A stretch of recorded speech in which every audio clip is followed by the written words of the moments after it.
Sir 110 kilo वजन आपका जी।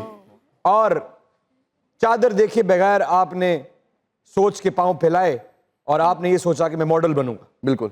110 kilo वजन के साथ मॉडल बनने का ख्वाब देखना एक ऐसा ख्वाब है जो किसी को सुनाया जाए तो वो शायद, हालांकि नामुमकिन तो इस दुनिया में कुछ भी नहीं, लेकिन 110 किलो वजन के साथ ये ख्वाब देखना जिसकी ताबीर दुनिया वालों के लिए सोचना भी मुश्किल है, कैसे देखा? तो सबसे पहले तो इंसान को ना ऊंचा सोचना चाहिए हमेशा। अगर आप इंसान ऊंचा सोचेगा ना तो उसका रब भी उसको ज्यादा देता है। वाह। तो मैंने भी यही किया। मुझे लोगों ने कहा कि तुम्हारा मॉडलिंग से कोई ताल्लुक नहीं है। उस टाइम पे जॉब कर रहा था मैं। क्या जॉब कर रहे थे? मैं एज अ बिजनेस एनालिस्ट काम कर रहा था आईटी कंपनी में। अच्छा। तो मैं वहां काम कर रहा था तो लोगों ने कहा तुम यही करते रहो यार, तुम्हारा मॉडलिंग में काम नहीं है। कितना पैसा कमा रहे थे? कम ही था, इतना ज्यादा नहीं था। स्टार्ट था मेरा, कितना? कोई 50-60 हज़ार रुपए कमा रहा था। यार 110 किलो नाल 50-60 हज़ार रुपया कमाना, ये 500 रुपए किलो भी नहीं पैंदा।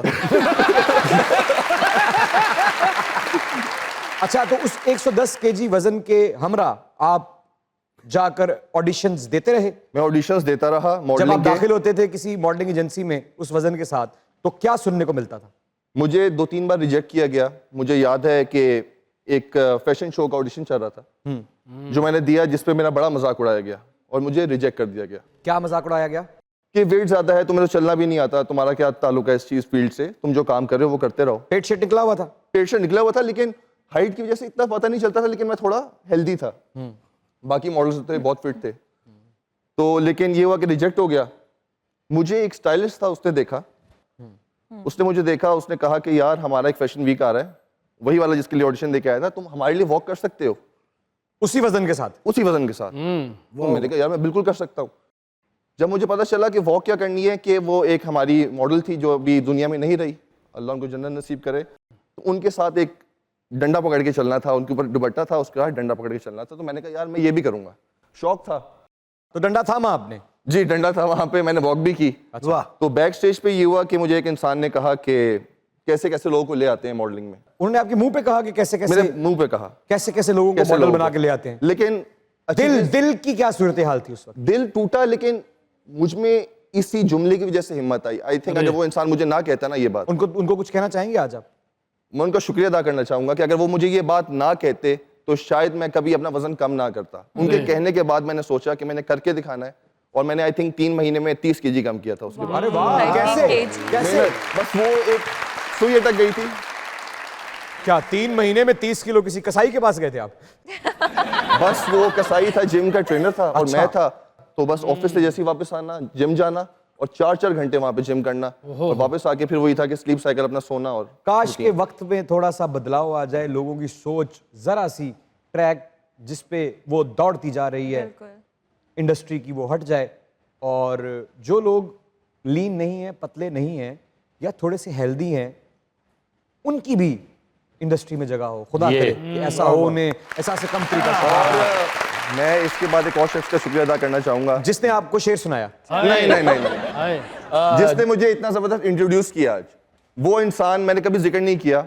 मुझे वो वक्त याद है, वो फैशन वीक था और एक इंसान शो स्टॉप कर रहा था, बड़ा स्टार है वो पाकिस्तान का, पूल साइड पे बैठा हुआ था और हम लोग पिक्चर्स ले रहे थे बाकी सारे मॉडल्स। उसने मुझे देखा और मुझे कहा इधर आओ, तुम्हारा नाम क्या है? मैंने कहा मेरा नाम जुनैद है। तुम एक्टिंग क्यों नहीं करते हो? मैंने कहा मुझे पता ही नहीं एक्टिंग का, कि कोई ताल्लुक ही नहीं है अभी एक्टिंग का, मॉडलिंग कर रहा हूँ, जॉब कर रहा हूँ। भाई तेरे जैसा बंदा नहीं है एक्टिंग के अंदर यार, तू एक्टिंग किया कर, एक काम कर पिक्चर ले मेरे साथ। मैंने कहा मैं पिक्चर लेता हूँ। कहता पोस्ट करो। मैंने पोस्ट की। कहता मैं शेयर करूंगा। अरे मैंने वो शेयर की, उन्होंने मुझे फौरन से रीशेयर किया उस पिक्चर को, और मुझे कहा कि जब तुम कराची आओगे ना तुम मुझसे आके मिलना। मैं कराची गया, मैंने फोन किया, एक बेल पे मेरा फोन उठाया गया और मुझे कहा मेरे घर आ जाओ। सुबह 6 बजे तक मेरे साथ बैठे।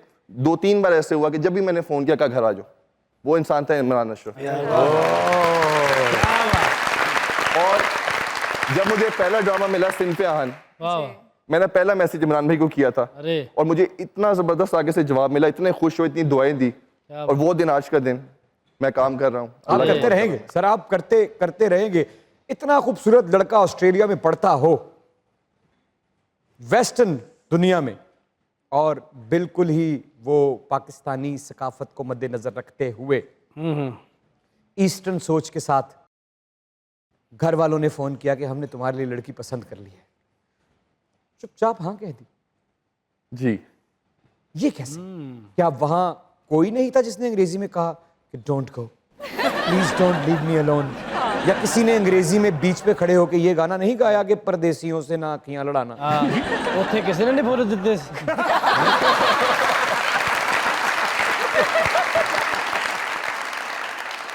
जब मुझे पहला फ़ोन आया मेरे वालिद साहब का, मेरे वालिद साहब एक बड़े सख्त थे उस टाइम पे, मुझे बड़ा डर लगता था अपने वालिद साहब से। अब तो बहुत ही नरम हो गए हैं मेरे, बड़ा अब तो दोस्ती हो गई है। फ़ोन आया कि यार कैसा है? मैंने कहा आज वालिद साहब को क्या हो गया? यार कैसा है? ओए ओए, आज खैर करे अल्लाह। कहते हैं और सुना? मैंने कहा मैं बिल्कुल ठीक। और ज़मीन ऐसे कांप रही, टांगें ऐसे कांप रही मेरी। मैंने कहा यार ये आज क्या सुनने को मिला? कहते एक सवाल है तुझसे यार, दोस्तों की तरह जवाब देना। मैंने कहा जी जी बोले। कहते हैं यार कोई लड़की पसंद है तुझे? मैंने कहा लड़की नहीं, पसंद है तो बता दे यार, शादी कर देंगे। मैंने कहा वो अगर पसंद होगी तो मैं आप लोग को भी बताऊंगा और किसको बताऊंगा? कहते हैं अच्छा अगर होगी तो बताना। मैंने कहा ठीक है बताऊंगा। इस बात को 1 महीना हुआ और बीच आपको में तब तक कोई लड़की पसंद नहीं थी? नहीं थी पसंद, क्योंकि ऑस्ट्रेलिया में मैं क्रिकेट भी खेल रहा था, जॉब भी पार्ट टाइम करता था। मैंने वहां पे बड़ी जॉब्स की पार्ट टाइम। आप भी वहां किसी को पसंद नहीं आए? उस टाइम पे इतना मोटा था, किसको क्या पसंद आना था वहां पे। अच्छा, तो जब वापस आया मैं, बीच में ब्रेक के मैं छुट्टियां थी, तो मैं छुट्टियों में वापस आया क्योंकि वालिदा की तबीयत सही नहीं रहती थी, तो मैंने बीच में आ गया। तो वालिद साहब ने एक पिक्चर दिखाई, कहते हैं यार ये एक लड़की है, ये देखो कैसी है। मैंने ऐसे देखा पिक्चर, मैंने कहा हाँ अच्छी है। मैंने अपने अम्मा को इशारा किया, मैंने कहा क्या सीन है, यूं करके इशारा किया। तो अम्मा ने कहा, मैं समझ गया। इतनी देर अब्बा उठ के चले गए, तो मैंने अम्मा से पूछा अम्मा क्या सीन है ये? कहती है वो लड़की इन्होंने पसंद किया, रिश्तेदार है, इनको अच्छी लगती। तो मैंने कहा आप देख लीजिएगा। मैंने सिर्फ ये कहना था देख लीजिएगा।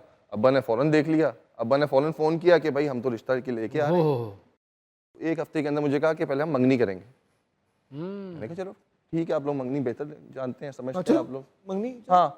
अच्छा, मंगनी हुई, फिर? मंगनी नहीं हुई। जिस दिन मंगनी होनी थी उस दिन उन्होंने कहा हम तो निकाह करेंगे। ਓਏ वाह। उनको लगा कि लड़का बाहर जाएगा, माइंड ना बदल जाए उनका। उन्होंने कहा पढ़ लो। वो उस दिन मेरा निकाह हुआ। और रुखसती होगी? नहीं, रुखसती 1 साल के बाद ही। मैं ऑस्ट्रेलिया गया, फिर मेरी वालदा का इंतकाल हुआ मेरे शादी से, रुखसती से जो था 1 महीना पहले।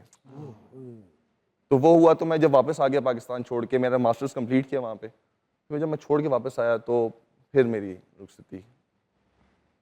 वालदा से दोस्ती थी? वालदा से तो ऐसी दोस्ती थी कि उसके बाद कोई दोस्त ऐसा नहीं मिला और ना बन सकता है। जैसे आपने बताया कि मॉडलिंग इंडस्ट्री में जब आपने अपने आप को इंट्रोड्यूस करवाया, जब आप पहली दफा पहला रैंप शो कर रहे थे, तो किसी ने आपकी दिल आजारी की? बिल्कुल। ऐसी दिल आजारी एक्टिंग में भी हुई कभी? नहीं, कभी नहीं हुई। और दिल आजारी, देखिए दिल आजारी मैं नहीं कहूँगा, वो हर इंसान की अपनी एक सोच है, ठीक है। वो मैंने कभी भी ऐसी चीज़ों को कभी दिल पे नहीं लिया और ना मैं लेता हूँ। कोई अगर ऐसी बात करता है, वो उसका अपना फेल है, वो अपना उसका एक इंसान है, उसकी अपनी सोच है। मैं कैसा हूँ ये मुझे पता है।